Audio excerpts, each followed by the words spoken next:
USA, the embodiment of economic power and military might. But there are countries ready to challenge this might. In the modern world, it smells, as the classic said, of gunpowder. A conflict on the Korean peninsula is quite likely. Kim Jong-un's ambitions, supported, as experts suggest, by his possession of nuclear weapons, are a nightmare for the governments of South Korea and Japan.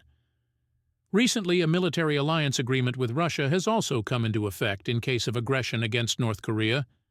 But for now, it is the North Korean regime that is behaving aggressively. Their declaration that South and North Koreans are no longer one people does not give analysts much optimism. And 30 years ago, 600,000 Koreans died of hunger because the vast resources of this very poor country were unhesitatingly invested in replenishing artillery and missile arsenals. This sounds terrible and strange, but unfortunately, it is true. It is also uneasy and alarming across Europe.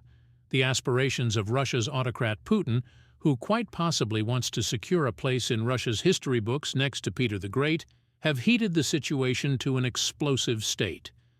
Unfortunate Ukraine is bleeding in a prolonged conflict with the Russian military machine. Poland, the Baltic states, even Finland, and another dozen European countries receive unequivocal threats from the Russian state. Russia, where human life has never been particularly valued by the state, has been carrying out powerful propaganda for many years about the need to restore imperial greatness and has built up a colossal stockpile of nuclear weapons.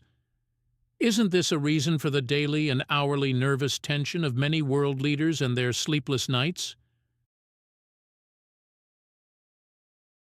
Iran, a state that has officially declared the destruction of Israel as its goal. A country that appears to be on the brink of creating nuclear weapons, likely with Putin's help, where the dark negative perception of the non-Islamic world is constantly voiced by fanatical clergy, is undoubtedly a pressing problem and danger for the Jewish state and many Persian Gulf countries. For a long time, there has been an undeclared war on the sea routes of huge oil tankers. A proxy war with Israel has been ongoing, and the casualties in this war number in the hundreds and thousands. The Islamic Revolutionary Guard Corps, for whom any representative of Western civilization is by definition an enemy. China, in Bismarck's words, has long slept, but now it has awakened. A state that can already be considered the foundation for a bipolar world. Its interests and actions have long extended beyond Asia. This is, without a doubt, a potential threat to many. First and foremost, to Taiwan. Communist ideology, combined with 3,000 years of Eastern wisdom and cunning, is something the USA will have to deal with and confront. The coming years, if not decades, the threat of invasion of Taiwan by the country with the world's largest army and recently deciding to radically increase its nuclear arsenal looks closer and more real than ever.